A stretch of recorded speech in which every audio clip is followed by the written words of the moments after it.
Hello buddies, good evening. నేను మీ supreme Syed. ఎక్కడో పొలాల మధ్యలో నడుచుకొని వెళ్ళిపోతున్నారు అనుకున్నారా? ఏం లేదండి, అలా వెళ్తుంటే పొలాల మధ్య మంచి జామ చెట్టు అయితే కనిపించింది. ఇంకా ఆగుతామా, సర్రని దిగి పొలాల మధ్యలో అయితే నడుచుకుంటూ వెళ్ళిపోతున్నాను. ఎంతైనా వేరే వాళ్ళ చెట్లలో పండ్లు కోసుకొని తింటుంటే ఆ టేస్ట్ వేరే లెవెల్లో ఉంటుంది. జాంకాయల కోసం ఆ చెట్టు చుట్టూ 4, 5 సార్లు పరీక్షణ చేసిన తర్వాత నాకు అర్థమైంది ఏంటంటే, ఈ చెట్లు పెద్ద పెద్ద జాంకాయలు అయితే ఉండవు, చిన్న చిన్నవే పండిపోతున్నాయి. సర్లే అని చెప్పి అక్కడ నిలబడి ఆ వ్యూ అయితే ఒకసారి బాగా ఎంజాయ్ చేశాను. చుట్టూ పొలాలు, మధ్యలో జామ చెట్టు, వ్యూ అయితే వేరే లెవెల్‌లో ఉంది. దట్ టూ సన్‌సెట్ టైంలో. ఈ ల్యాండ్ ఓనర్ రాకముందే మన చేతి వాటం చూపించాలని చెప్పి బాగా దోరగా పండిన జాంకాయలు అయితే కోసుకున్నా.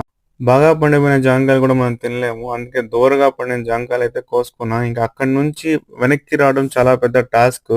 ఎందుకంటే ఈ పొలాల మధ్యలో గెనుమిలా మనకి నడిచే అలవాటు లేదు కదా! కొద్దిగా అటు ఇటు అయినా అంత అస్సామే. బురదలో పడి మొత్తం మటాషే. సర్లే అని చెప్పి వచ్చేసి జామకాయ తిందామని చెప్పి కూర్చొని తింటే లోపలంతా పింక్ కలర్‌లో ఉంది ఇది. టేస్ట్ వేరే లెవెల్‌లో ఉంది. Please subscribe.